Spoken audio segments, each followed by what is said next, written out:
नमस्कार दोस्तों, आप देख रहे हैं मुकाजी टीवी। मैं हूं मोती सिंह राठौड़। आज हमारी जो बात हो रही है उस बात का विषय है कि कोई एक व्यक्ति को यदि हम भ्रष्टाचार से लिप्त बोले तो ये गलत होगा, नेता को यदि भ्रष्टाचार से लिप्त बोले तो ये गलत होगा, अधिकारी को भ्रष्टाचार से लिप्त बोले तो ये गलत होगा, क्योंकि भ्रष्टाचार एक चक्र है।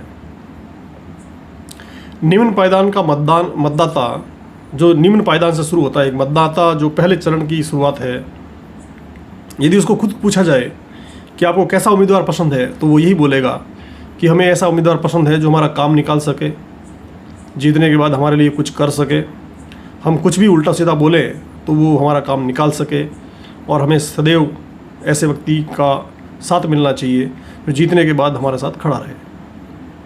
मतदाता के अंदर भी 2% से तो कम लोग हैं जो चाहते हैं कि ईमानदार व्यक्ति चुनाव में आए, ईमानदार व्यक्ति जीते, ईमानदार व्यक्ति चुनाव लड़े। लेकिन आम आदमी ये नहीं चाहता कि ईमानदार आदमी चुनाव लड़े।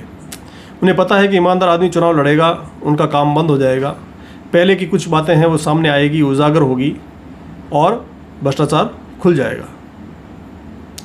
हर व्यक्ति के दिमाग में कुछ न कुछ गलत विचार करना, गलत कार्य करना और अपना शॉर्टकट उल्लू सीधा करने का विचार ज़्यादा होता है। राष्ट्रभक्ति, राष्ट्रहित और राष्ट्र प्रेम की भावना लोगों में कम होती है, संस्कार कम है, और इसलिए धीरे धीरे ये राष्ट्र भ्रष्टाचार की बलि चढ़ते जा रहा है।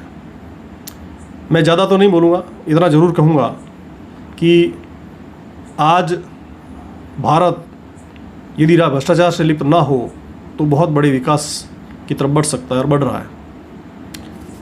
नेता सिर्फ मतदाताओं की कठपुतली है। एक तरफ अधिकारियों की कठपुतली होते हैं, दूसरी तरफ जनता की कठपुतली होते हैं। यदि कोई नेता जीत कर चला जाता है और किसी जनता का काम नहीं करता है तो भी वो दोनों तरफ से कटता है। नेता पैसा भी लगाता है, लोगों को खिलाता पिलाता भी है, और खिलाने पिलाने के बाद 5 साल दबाव में रहकर जनता के लिए कार्य करता है। जनता के लिए कार्य ना करे, भ्रष्टाचार के ऊपर कुछ काम ना करे तो जनता उससे रूठ जाती है, जनता उसको कोसती है।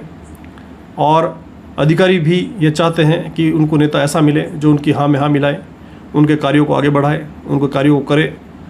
तो कुल मिलाकर एक नेता खुद भ्रष्टाचार में लिप्त नहीं होता है, उसको जनता और अधिकारी मिलकर भ्रष्टाचार की तरफ बढ़ाते हैं। फिर रिश्तेदार, यार दोस्त, परिवार वाले, जान पहचान वाले जो अच्छे संस्कारों से ग्रसित हैं, अच्छे संस्कारों से जिनको देश के साथ रहना है, वो उनका भ्रष्टाचार की तरफ कदम कम होगा। लेकिन जो देश प्रेम से नहीं, जिनका नाता है, वो हर कदम पर भ्रष्टाचार से बात करेंगे।